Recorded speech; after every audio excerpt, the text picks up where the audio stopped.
Granite Finance Business School, High-Tech City, Hyderabad. BCom, BBA, PGDM, MBA. Call 900 ఏపీలో దీర్ఘకాలిక వ్యాధులతో బాధపడుతున్న పేదలకు ఆర్థిక భరోసా కల్పించే దిశగా ప్రభుత్వం మరో కీలక నిర్ణయం తీసుకుంది.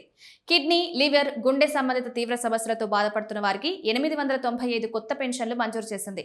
పేదలు వైద్య ఖర్చులతో ఇబ్బంది పడకూడదన్న ఉద్దేశంతో ముఖ్యమంత్రి నారా చంద్రబాబు నాయుడు ఈ నిర్ణయం తీసుకున్నట్లు రాష్ట్ర సూక్ష్మ, చిన్న, మధ్య తరహా పరిశ్రమలు, గ్రామీణ పేదరిక నిర్మూలన, ప్రవాసాంధ్రుల సాధికారత శాఖ మంత్రి కొండపల్లి శ్రీనివాస్ తెలిపారు.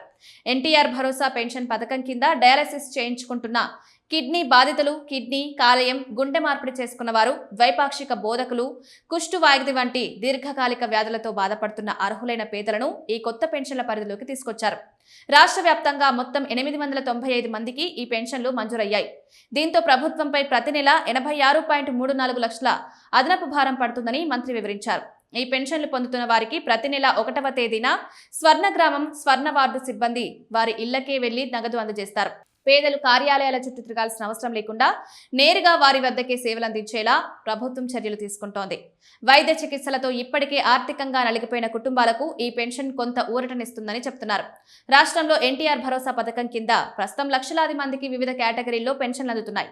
వృద్ధులు, వికలాంగులు, విధవలు, చేనేత కార్మికులు, మత్స్యకారులు, ఒంటరి మహిళలు, దీర్ఘకాలిక వ్యాధులతో బాధపడుతున్న వారు, ఇలా విభిన్న వర్గాల వారికి ప్రభుత్వం నెల నెల ఆర్థిక సాయం అందిస్తోంది.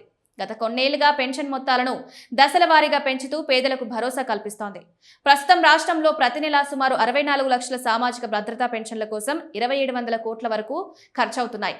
కూటమి ప్రభుత్వం అధికారంలోకి వచ్చిన తర్వాత పెన్షన్ మొత్తాన్ని గణనీయంగా పెంచడంతో పాటు అర్హులైన లబ్ధిదారుల సంఖ్యను కూడా విస్తరించింది. అధికారిక లెక్కల ప్రకారం రాష్ట్ర వ్యాప్తంగా నెలకు సుమారు 2700 కోట్ల పైగా పెన్షన్ల రూపంలో పంపిణీ జరుగుతోంది. సంవత్సరానికి ఇది 32,000 కోట్లకు పైగా వ్యయమవుతోంది. ఇప్పటికే పలు దఫాలుగా కొత్త లబ్ధిదారులను చేర్చడం ద్వారా ప్రభుత్వం తన సామాజిక భద్రతా వ్యయాన్ని పెంచింది. తాజాగా మరో 895 మందిని చేర్చడంతో ఈ భారం మరింత పెరిగింది.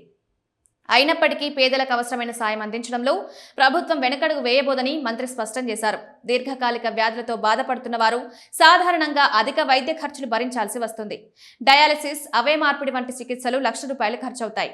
ఈ నేపథ్యంలో వారికి నెల నెలా పెన్షన్ రూపంలో కొంత ఆర్థిక సాయం అందించడం ద్వారా భారాన్ని తగ్గించడమే ప్రభుత్వ లక్ష్యంగా ఉంది. స్వర్ణ గ్రామం, స్వర్ణ వార్డు సిబ్బంది నేరుగా ఇళ్లకే వెళ్లి పెన్షన్లు అందించడం వల్ల లబ్ధిదారులు ఎలాంటి ఇబ్బందులు పడకుండా సౌకర్యంగా సాయం పొందుతున్నారు. మొత్తంగా చూస్తే సామాజిక భద్రతను మరింత బలోపేతం చేస్తూ ప్రభుత్వం తీసుకుంటున్న ఈ నిర్ణయం పేద కుటుంబాలకు కొత్త ఊరటనిస్తుంది. ముఖ్యంగా దీర్ఘకాలిక వ్యాధులతో బాధపడుతున్న వారికి ఇది ఒక ఆర్థిక అండగా మారనుంది.